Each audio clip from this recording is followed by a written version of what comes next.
오늘 신학절님은 주님의 신유 신학을 정립하겠습니다.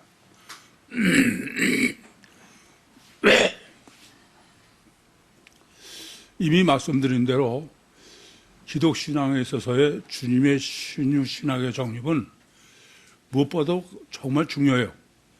이건 다른 것은 논리적으로 이런 어려운 점이 있는가에 반해서 신유 신학은 아주 명쾌하게 그 주님의 사역이나 신학 그 모든 것을 다 확실하게 실제적으로 정립할 수 있는 게 주님의 신유 신학입니다.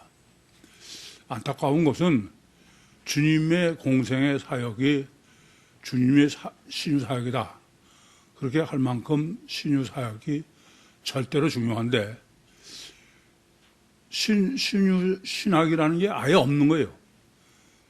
그냥 뭐 예수님은 박해주의라 병든 사람 보면 고쳐주셨다. 그런 거지. 성경이 신유 신학으로 정립할 수밖에 없도록 계시한 것마저 그렇게 해석을 못해. 대표적인 게 4명이 중풍병자 한 사람을 데리고 예수님께 온 사건에 대해서도 예수님은 병자를 고치셨다. 거기에만 초점이 있지. 그게 내면에서 죄를 사하신 결과가 그게 중풍병이 나은 거다. 그런 쪽에는 아예 관심이 없어요. 그럴 수밖에 없는 게 가장 근본이 사람의 정체성의 문제예요. 단일체로 정립해가지고 있으면 다르게는 할 수가 없는 거예요. 병 고친 자체만이지. 뭐 의사가 사람 질병 고친 거를 다르게 해석하는 거는 억측에 불과한 거나 마찬가지예요. 그러다 보니까 실제로 주님의 신유의 신학은 없다. 그렇게 보시는 게 당연해. 그냥 고치신 것은 주님이 사람을 사랑하시고 능력이 많으시니까 그런 선에서 머문 거죠.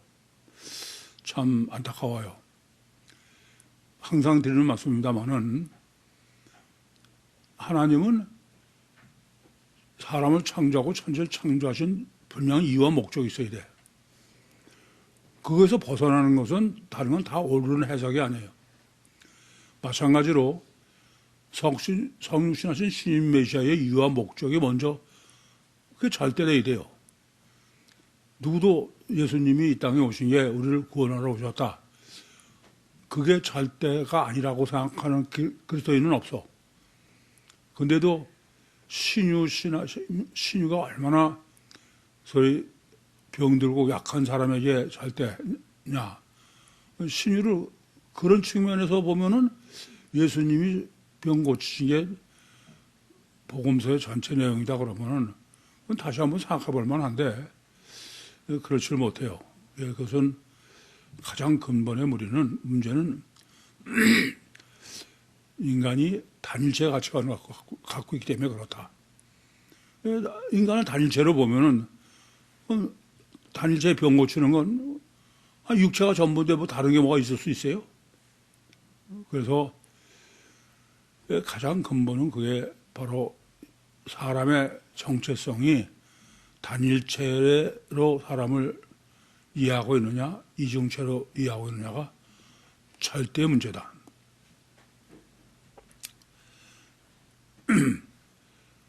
근데 주님이 그 본문에서 정립해준 절대적인 문제는 주님이 육신을 구원하시는 것이다. 그렇게만 보기 때문에 제가 보면은 전혀 해석할 수 없는 해석을 하는 거예요. 주님께서는 육체 우선 이중체이고 주체가 영인 육우선 신유가 절대인 게 인간이다. 그래서 병을 고치는 것이 중요하지 않다는 얘기가 아니에요. 근본은 단일체로 보고선 하면은 신유 목적이 그냥 병 고치는 것 자체고 이중체로 보면은 병 고치는 것은 주님의 근본적 사유와 사역과 어떤 관계냐 하는 문제가 중요할 수밖에 없어요. 그런데 지금 본문이 강조하는 것은 지금 그 예수님께서 두로와 시돈 지방에서 이중체의 가나안 여인의 신학으로 완전히 정립해 주신 후로 본문을 계시한 것인데 그것은 더 말할 나위가 없어요. 그 주님이 산에 올라가 앉으시니까 허다한 무리가 왔다. 병자들 데리고. 그게 실제 주님의 공생의 신학의 전부야. 그러니까 단일체 같이 가진 사람은 예수님도 단일체고 자기도 단일체니까 병 고치는 것 자체가 목적이 된 거죠. 그래서 주님이 이 땅에 오신 것에 실제로 기독교가 남은 기독교는 유신 종교밖에 없는 거예요. 그러니까 무리가 산에 올라 앉으셨는데 허다한 무리가 병자들을 데려왔다. 그게 다다 이거예요. 제자들의 신학은 없다 이겁니다. 이게 기독교가 어떤 건가를 명확하게 계시하고 있는 거죠. 물론 이것마저도 우리처럼 이중체로 주님을 사람을 정립하고 주님도 이중체로 정립한 사람만의 얘기지 뭐 주석이나 이런 데는 아예 이런 거는 문제가 되지 않아. 근데 마태복음 5장 1절과 2절부터 무리를 보시고 산에 올라 앉으시니 제자들이 나온지라. 이건 명확한 이중체의 신학을 정립하라는 것이 주님의 원래 목적인데도 제자들의 신학은 없어지고 그러고선 병 고치는 신유, 그게 신유다. 그것만 사도행전 1장 8절로 돼서 전 세계에 전하게 됐다. 그래서 제가 창세기 49장을 해석하면서도 단위 복음서 신학을 정립하는 데에는 예루살렘부터 한국까지 와야 된다. 거기까지 복음서를 보존해서 운반하는 역할이 서신서고, 그래서 그대로 보존시키느라고 서신서도 마치 복음서 요소가 있는 거로 보이도록 계시된 것이다. 그렇게 말씀드렸어요.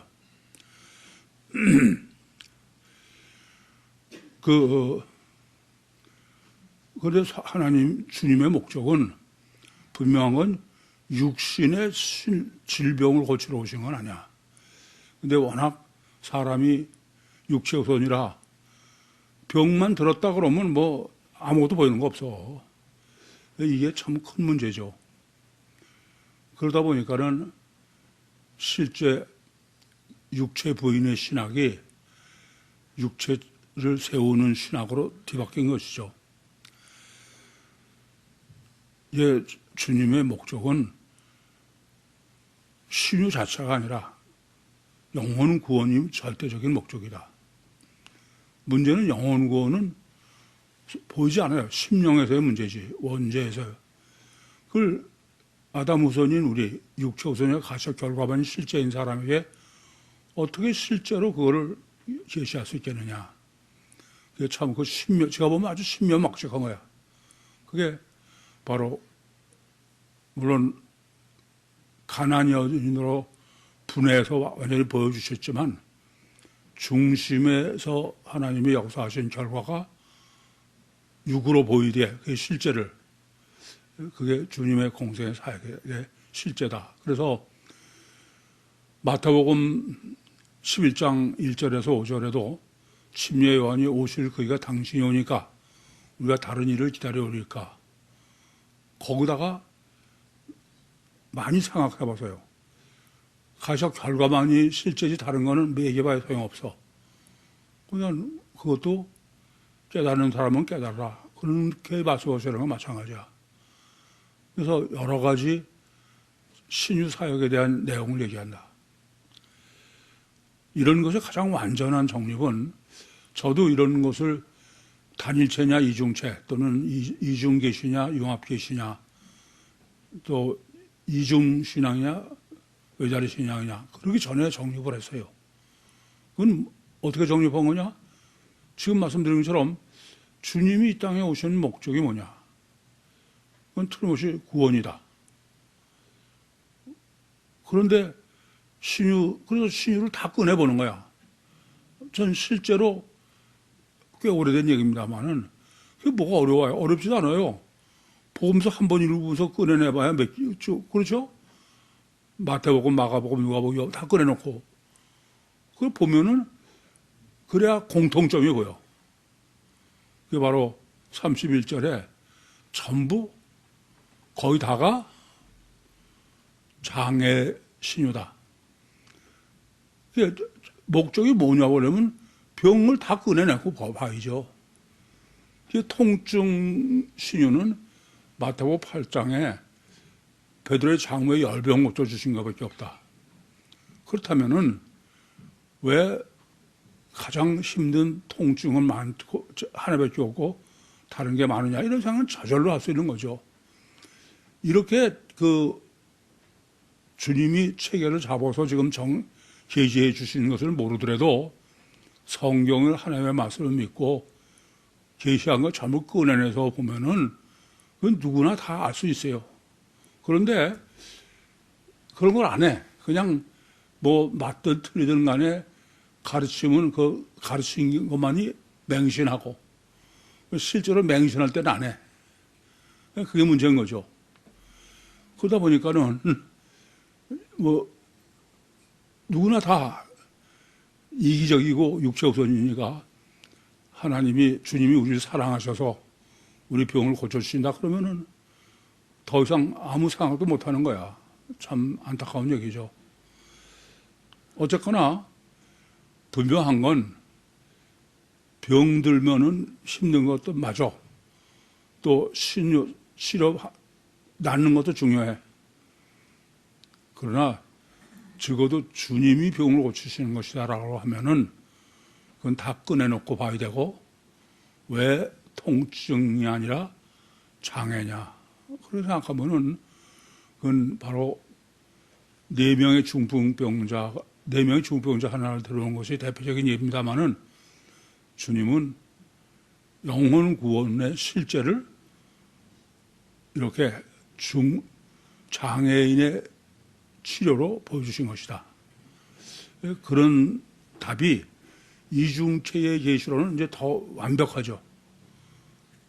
누구나 그렇게 보는 것이 당연하다. 저는 그렇게 읽어져요. 그래서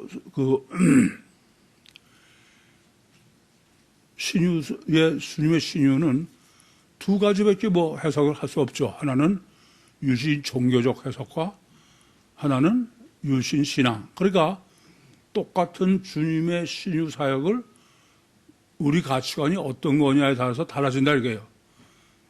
마치 누가복음 13장 10절에서 17절에 18년 동안 귀신 들린 아브라함의 딸을 주님이 신유로 고쳐주실 때 사건은 하나인데 관점이 틀려.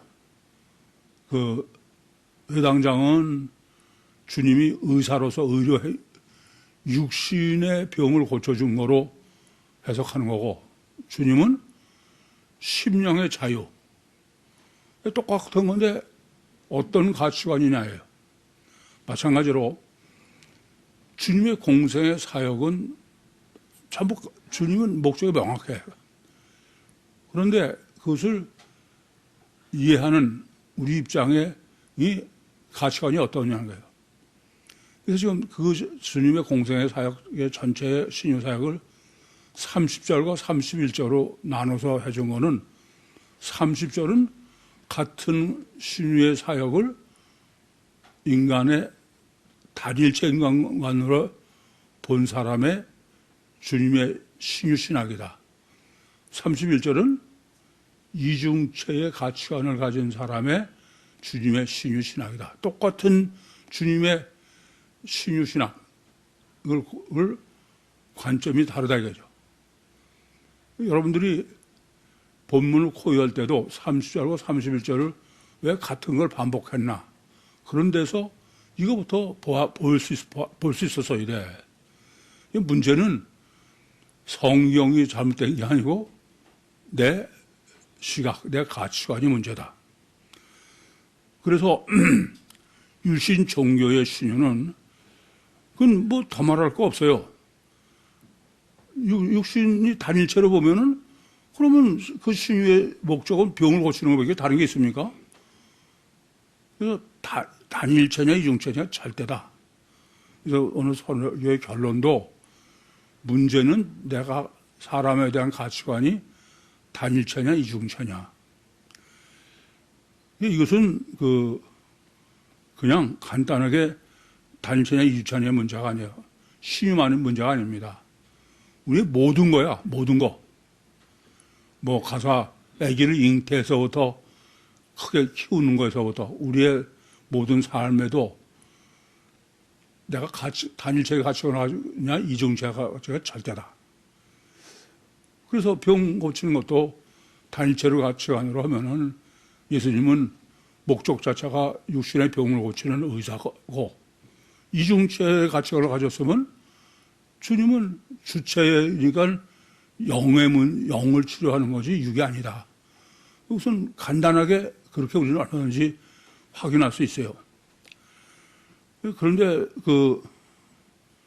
성경에서는 그래서 성경에서 육신을 위해서 하시는 것 같은 가사 에바다 같은 것을 어떻게 해석하느냐는 먼저 가치관이 어떤 거예요. 그 가치관을 놔두고 야 여기다 귀에다가 뭐 손하고 눈에다 안수하고 왜 이렇게 하느냐. 그거를 이중체로 해석하는 거고 단일체는 전혀 틀려요. 그래서 먼저가 단일체냐 이중체냐의 문제다. 그래서 유신신앙은 다른 게 아니다. 단일체가 아니고 인간은 육체 우선 이중체요. 주체는 영이다. 그러니까 성경은 제가 세미나를 인도하면서도 분별해서 궁극적으로는 분별이 어디까지 해야 된다고요? 유일, 둘이면 안 돼. 유일까지 가면 그럼 최종적인 하나는 언제든지 원인일 수밖에 없어요. 원인론일 수밖에 없습니다. 그래서 유신신앙은 다른 차이가 아니에요. 우리의 가치관이 이중체로냐지. 이중체는 당연히 주체인 영이 문제고 영에서 해결돼야 되고 그런 거죠. 뭐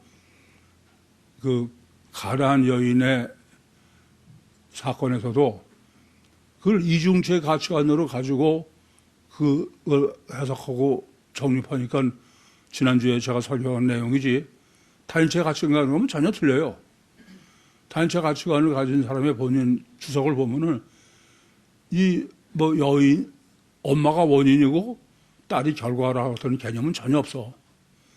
마치 하나님이 직접 주님이 그 딸을 고쳐주신 것처럼 해석했다고 사실을 아셔야 돼.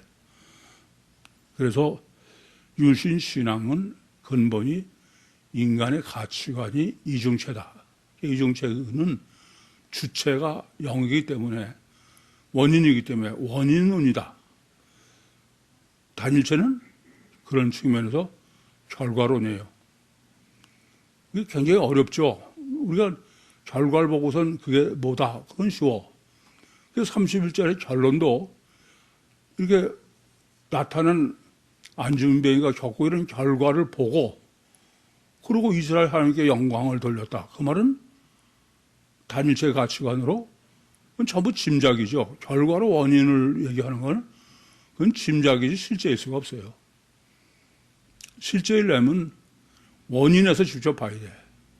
그게 원인에서 직접 보는 것으로 분해해 놓은 게 압달락의 가나안 여인의 그 딸 신유를 계시한 거다. 그렇게 보시면 되겠습니다. 그래서 주님의 신유 사역은, 주님이 이 땅에 오신 거는 우리를 구원하러 오셨고, 구원은 천국 구원이에요. 그리고 구원은 원죄 구원이지 자범죄 구원이 아니다. 자범죄는 실제로 구원도 그건 불가능한 얘기예요. 뭐 계속 말씀드리지만은 죄 사함을 받는다. 그 죄 사함 받는 거는 우리 생각이죠. 죄 사는 실제로 사하는 쪽의 문제지 사함 받는 쪽의 문제가 아니에요. 그게 논리가 전혀 안 맞게 내가 뭐 선하고 의로워야 죄 사함 받는 그런 얘기죠. 결국 예수님의 보혈에 죄 사함 받는다는 논리도.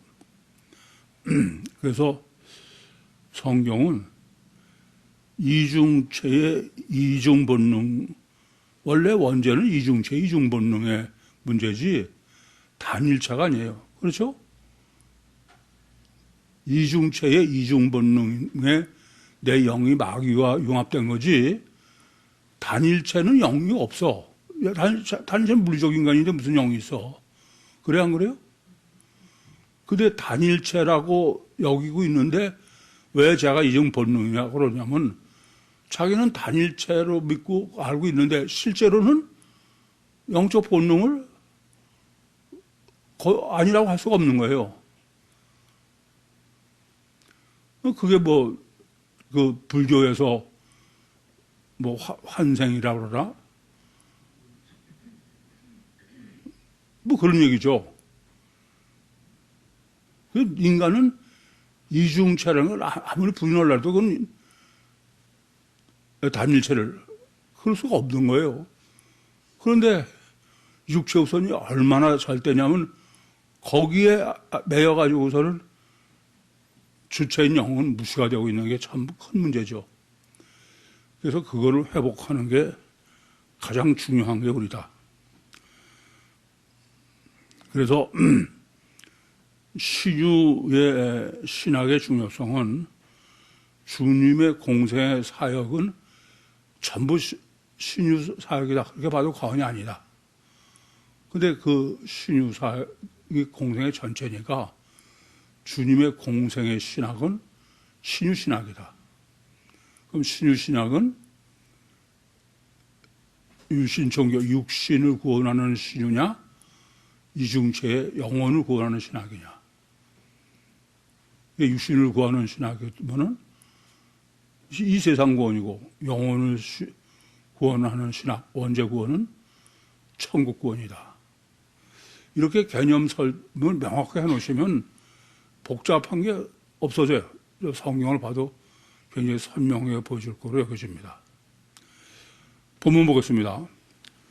주 예수께서 거기서 떠나사 갈릴리 호수 가에 이르러 산에 올라가 거기에 앉으시니, 본문이 워낙 짧기 때문에 이것도 한자도 놓치면 안 된다 그렇게 말씀을 드렸어요. 그래서 지금 우리 본문에는 없지만은 원문에는 카이가 있다. 그래서 앞에를 전제해야 된다 그랬습니다. 그래서 주 예수다.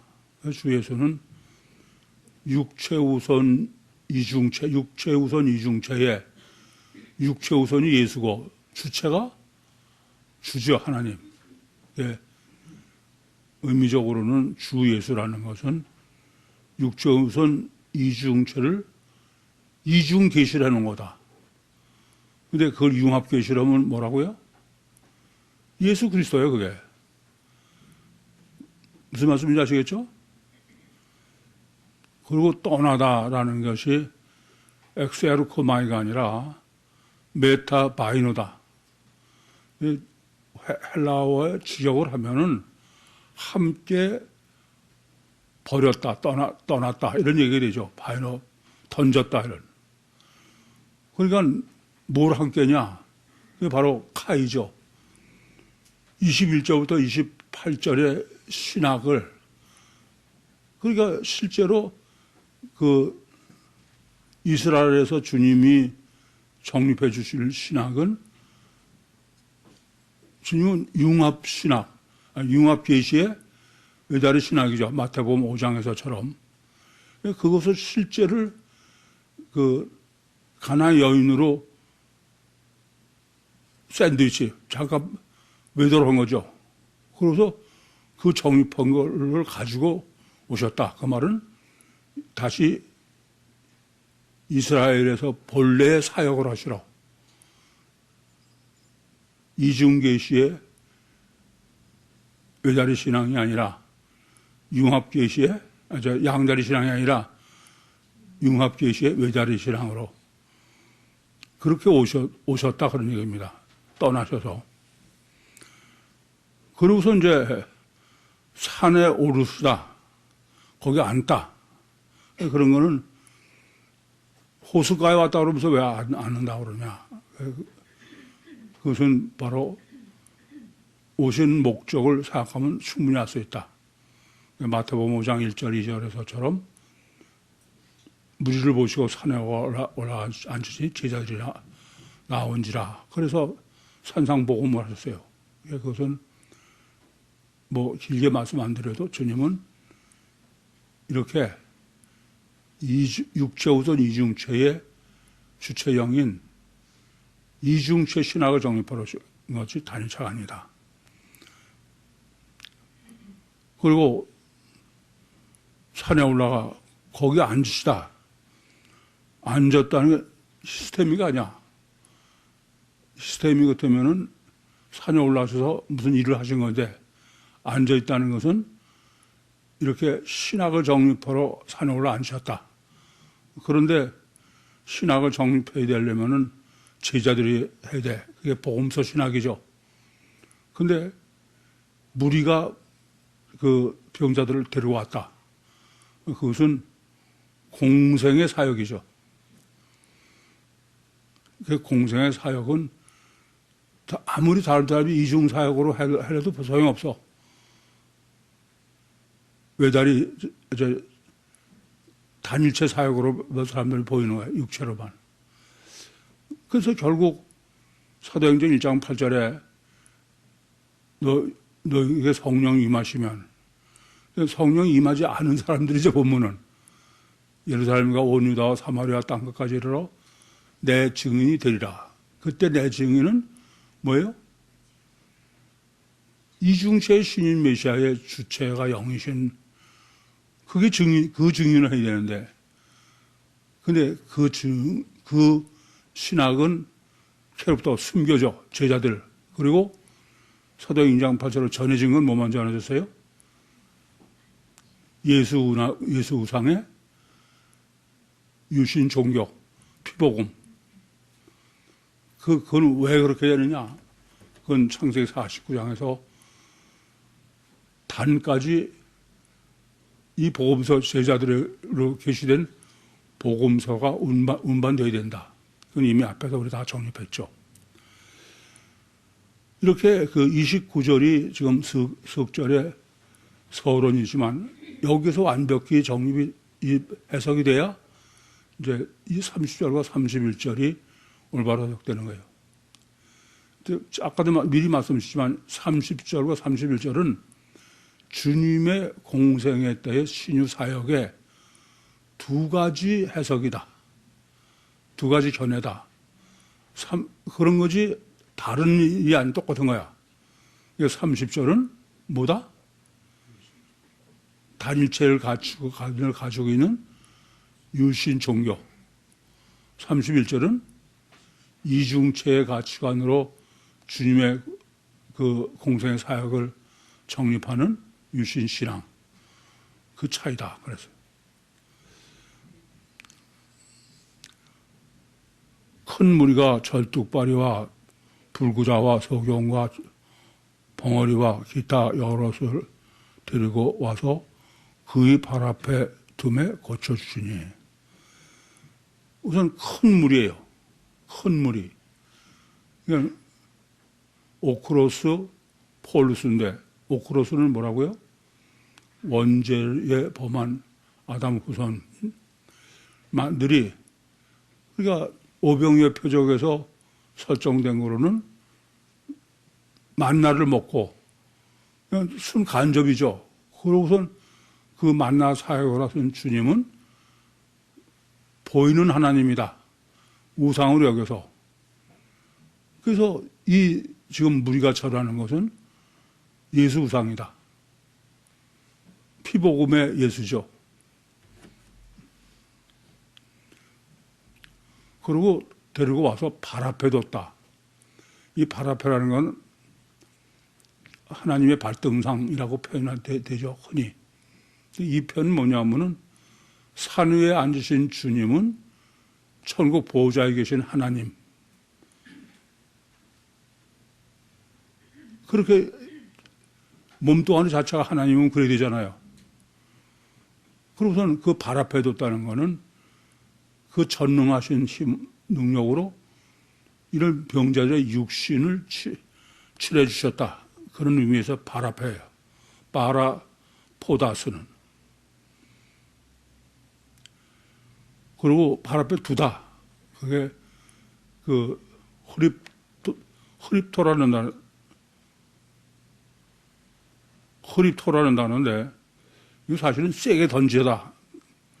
세게 던지다는 걸 왜 이걸 강조하느냐. 왜 그럴까요? 인격적 관계가 아니야. 엘로힘적 역사로. 그러면 이해되시죠? 무슨 말씀인지? 그냥 갖다가 던져버렸다 이런 얘기에 직역을 하면은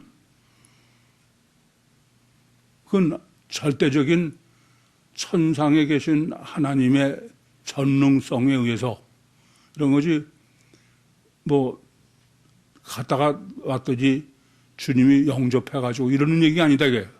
인격적 관계가 아니다, 이런 얘기입니다. 그 말은 지금 예수 우상은 몸뚱아리 자체가 뭐다? 엘로힘이다, 엘로힘. 객관적으로 존재하는 엘로힘. 이해돼요? 능력으로만 역사해서. 뭐, 고치라는 건 테라피오예요. 테라피오라는 것은 의료적으로 병을 고치는 그런 게 테라피오죠. 그래서 누가복음 13장 10절에서 17절에도 회당장이 일할 날은 엿새 있으니 다른 날 와서 고침을 받지 왜 안식이래. 그때 그것은 테라피오다. 봉어리가 마르고 불구자가 건전하고 절뚝발이가 걸으며 소경이 보는 것을 무리가 보고 이상히 여겨 이스라엘 하나님께 영광을 돌리니라. 우선 이 부분은요, 제일 핵심은 여러분들이 30절과 31절이 똑같은데 왜 30절에서는 지금 그냥 주님이 고쳐주셨다고 그러고 지금 31절은 고치고 난 다음에 그것을 본 거야, 지금. 무리들이. 그리고 그 무리가 그걸 보고 하나님께 영광을 돌렸다. 왜 이렇게 그거를 두 가지로 하느냐. 이거 생각 안 하고 그냥 앞에는 고치고 여기는 거는 거 실제로 얘기하고 그런 정도면 곤란해, 그건.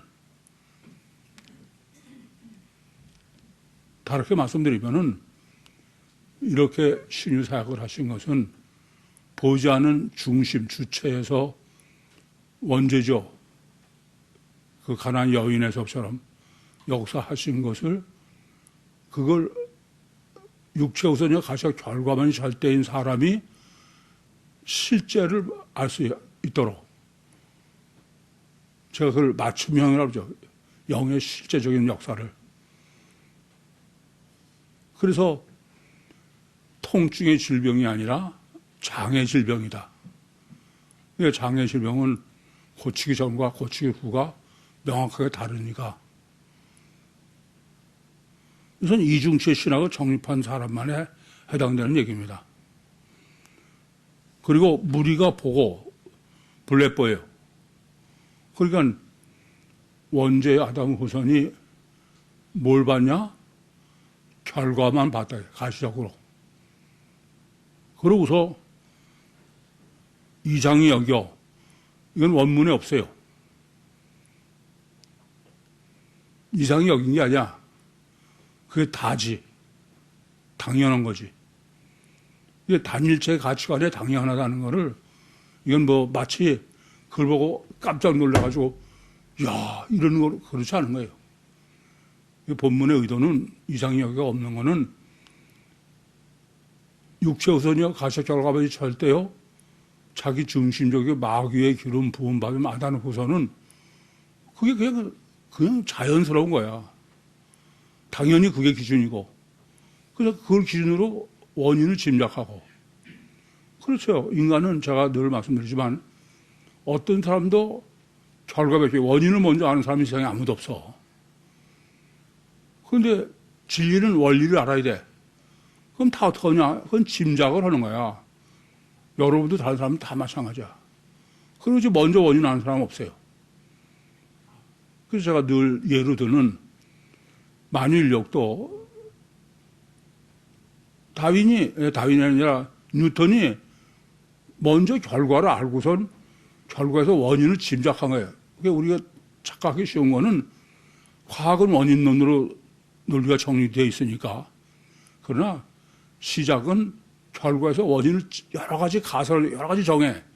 아, 이런 원인이 하려면은, 결과가 이게 나오면 원인은 일일 거다. 이거 여러 가지를 설정해놓고 그 원인을 일을 줘가지고선 결과가 나오냐, 아니면 이건 아니구나.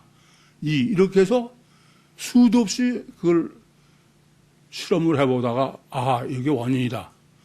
그리고 원인을 짐작을 해서 그야말로 소 뒷걸음질하다가 황새 밟는 격이야. 그런 거지 원인을 미리 아는 사람은 아무도 없어요. 그러니까 지금 이 사람이 그런 얘기야. 이 사람들은 지금 아담 후손이야, 오크로서는. 그건 가시적 결과만이 잘 되고, 육체 우선이고, 자기 중심이야. 그런 사람이 어떻게 하나님이 영광을 돌려? 이 말은 짐작을 하고, 지 멋대로. 이게 굉장히 중요한 건요. 성경에 하나님의 영광을 돌렸다는 게 수도 없이 나와. 그런데 저처럼 해석하는 사람은 없어. 주석 다 보면은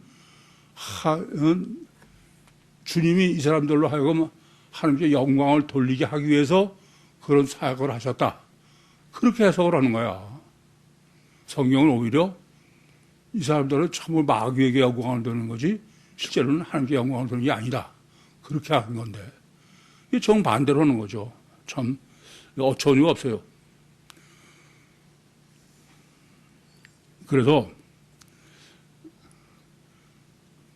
이중체의 가치관을 가져야 되고 원인론이 절대다. 원인론만이 진리야. 그래서 그건 성령의 역사 없이는 안 된다. 그래서 이렇게 말씀드렸죠. 내 부식체가 마귀하고 영합했으면 감성이 이성을 지배하고 성령과 융합되어 있으면 이성이 감성을 지배하고 어떻게 해야 이성이 감성을 지배할까요? 원인론이어야만 되는 거야. 결과를 가지고선 짐작을 하고 그건 안 되는 거죠. 여러분 다른 사람하고 다 문제 생기는 거 그래서 그래. 제멋대로. 질문 있습니까? 마치는데 오늘은 그냥 그 자리에 앉아 계셔. 왜냐하면은 내 생명 시간에 신학을 하나 더 정립했기 때문에. 우리가 지금 신유 신학의 신학 정립은 요거로 마치고 내 생명 시간에는 다른 신학을 정립하겠습니다.